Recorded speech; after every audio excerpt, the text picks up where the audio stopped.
का जहाज़ में सफ़र कर रहा था। तो आजकल सहूलत है, मेरे मोबाइल में भी कुरान पाक है, तो हम कई दफ़ा कुछ बदगुमानियाँ भी कर बैठते हैं, अल्लाह ताला हमें माफ़ करे। तो मेरा ये गुमान था कि शायद पूरी फ़्लाइट के अंदर मैं ही तिलावत करने वाला हूँ। मैंने वो खोला और मैं पढ़ने लगा, तो अब मुख्तलिफ लोग थे, वो मुख्तलिफ अंदाज में, कोई कुछ कर रहा था, कोई दाएं बाएं बैठ के मोबाइल पे गेमें भी चल रही थी, अपनी अपनी लोग काम लगे हुए थे। मेरे दिल में ना कहीं से कोई बात उठी कि शायद मैं ही हूँ तिलावत करने वाला। लेकिन अचानक मेरी नज़र उठी तो मेरे साथ वाली जो सीटें थी उस पर मैंने नज़र पड़ी, तो एक नौजवान जिसे मैंने एयरपोर्ट पे भी अपने साथ आते देखा, बड़े बड़े उसके बाल थे और फिर रबर डाल के उसने बांधे भी हुए थे और हालत बड़ी उसकी अजीब थी। लेकिन मैंने देखा कि उसने झट से अपनी फ़ाइल के अंदर से सूरह यासीन निकाली और कुरान पाक की तिलावत शुरू कर दी। बड़ी दिल को तसल्ली हुई और मैंने अल्लाह के हुजूर इस्तिग़फ़ार भी किया कि ये तो मेरा गुमान है ना, ये तो वो बात है जो मैंने दुरुस्त नहीं सोची। रब ताला का कलाम है, किस किस बंदे से उसने अपना कुरान पढ़वा लिया है, किस किस रंग में पढ़वा लिया है। कोई कह सकता है कुरान पाक से अपनी दिलचस्पियां पैदा करें, और मैं आपको कैसे अर्ज करूं कि वक्त हम ज़ाया बड़ा करते हैं, इधर उधर की कहानियाँ। ये छोटा बच्चा है जिसने आपको कुरान मजीद सुनाया है, अभी बहुत ज़्यादा उम्र नहीं है इसकी, बच्चा है, तो अगर ये सारा कुरान पाक याद कर सकता है तो मेरा ख्याल है हम भी कुछ ना कोई सूरतें याद। नाराज़ हो गए हो इधर तो तुसा हाँ भी नहीं की थी, इंशाल्लाह भी नहीं आख्या, कुछ ना कुछ सूरतें हम भी याद कर सकते हैं ना जी। व्हाट्सअप करना आ गया सबको, फोटो खींचनी, सैल्फी बनानी, बल्कि कई सियाने बयाने भी अजकल कहते हैं ए हज़रत साहब है मुंडियां दा जरा शौक है फोटो, तो मैं क्या तुसी तो फिर साइड ते हो ना, शौक तो मुंडियां दा है, तुम आप भी बीच में खड़े हो गए कि आप तो मतलब हर चीज़ का अगर हमें गुमान है तो कुरान मजीद से भी दिलचस्पी पैदा करें, ज़ौक़ बनाएं और कुर्बान जाएं। जो सूरतें बड़ी दफ़ा पढ़ी हैं ना तर्जमे से, तफसीर से, उन्हें भी जब दोबारा पढ़ते हैं तो एक नया चस्का आ जाता है। हज़रत मौला अली शेर खुदा रवायत करते हैं ना, नबी पाक अलैहिस्सलाम ने फरमाया, लोगों मेरा कुरान कभी पुराना नहीं होगा। हर शय पुरानी हो जाती है ना, कुरान मजीद कभी पुराना नहीं होगा। जितनी बार पढ़ोगे, जिस रंग में पढ़ोगे, जिस वक्त पढ़ोगे, कुरान तुम्हें नया जायका अता करेगा। कुरान मजीद के साथ अपनी दिलचस्पियाँ पैदा करें। पोएम ना सुने बच्चे से, उससे तिलावत सुने, उसे मतलब अंग्रेज़ी के जुमले वो फर बोले तो सिर्फ उसी पर राज़ी ना हो, उसे कहें कि पुत्र सूरत कौसर भी तो याद कर लो। और ये मैं आपसे अर्ज़ करूं कि एक तो कुरान मजीद से दिलचस्पी पैदा करें, दूसरी बात ये कि कुरान मजीद पढ़ने वालों की हौसला अफजाई करें, हौसला अफजाई करें।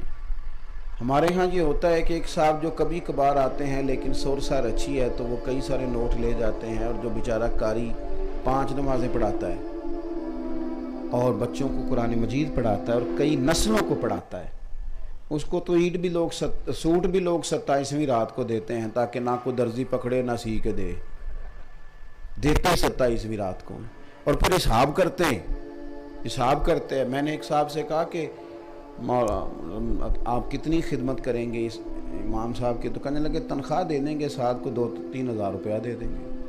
तो मैंने कहा चलें इमाम को छोड़ें, आपका कितना खर्चा आया इस साल। थोड़ी सी हौसला अफजाई, थोड़ा सा प्यार। देखो कुछ चीज़ें ऐसी होती हैं जो हौसला अफजाई से मजबूत हो जाती हैं। जब आप किसी को कहते हैं ना माशाल्लाह, तो उसका हौसला बढ़ जाता है।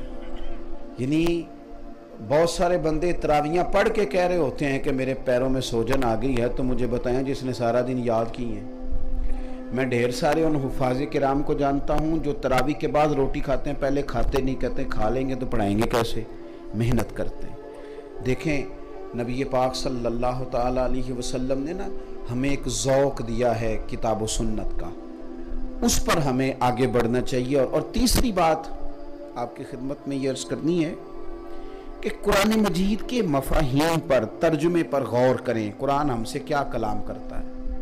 हुजूर फरमाते हैं सूरह फातिहा, रब फरमाते हैं आधी मेरी है आधी मेरे बंदे की है।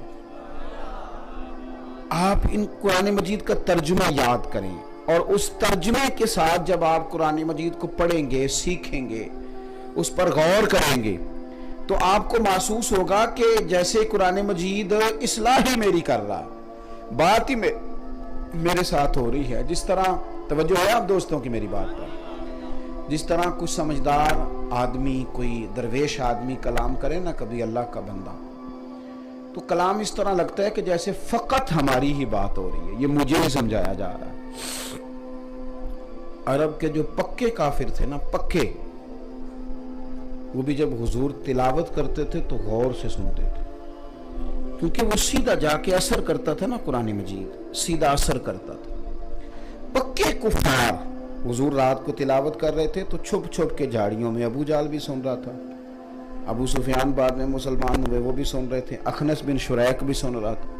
रात सारी हुजूर कुरान पढ़ते रहे और छुप छुप के ये हुजूर का कुरान पाक सुनते रहे, और एक दिन नहीं 3 दिन तक मुसलसल ये सिलसिला जारी रहा। तो कुरान मजीद के साथ जब आप वाबस्तगी पैदा करेंगे, आपका मिजाज बनेगा कुरान मजीद का।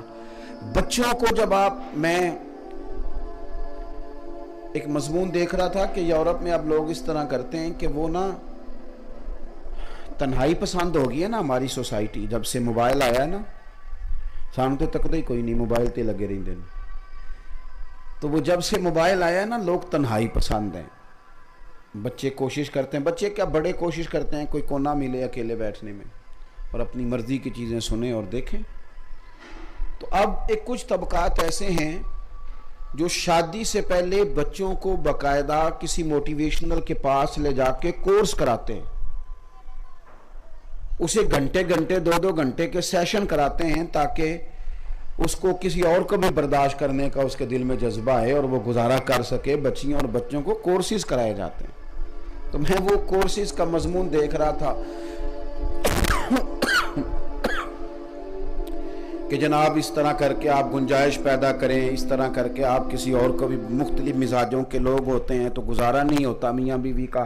खैर ये मसला भी बहुत बड़ा है दुनिया में, अगर मियाँ बीवी का मामला ठीक ना हो तो घर का सारा निज़ाम ही दुरुस्त नहीं रहता।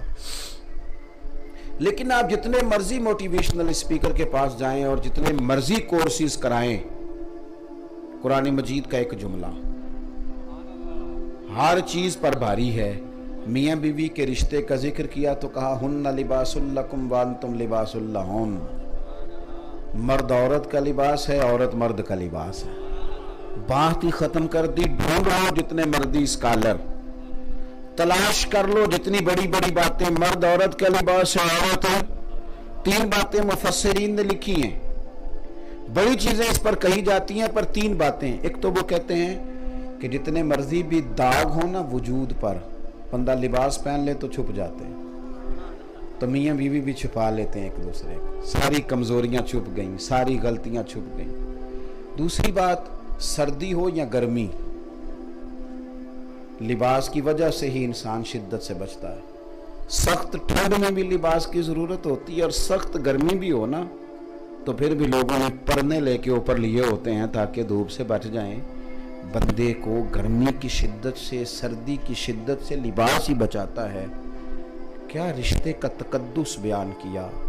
मर्द औरत का लिबास है, औरत मर्द का लिबास है। इसको तकलीफ आएगी तो वो इसके दिफा का बंदोबस्त करेगी, वो किसी मरहले में आएगी तो खामद उसके लिए असबाब पैदा करेगा।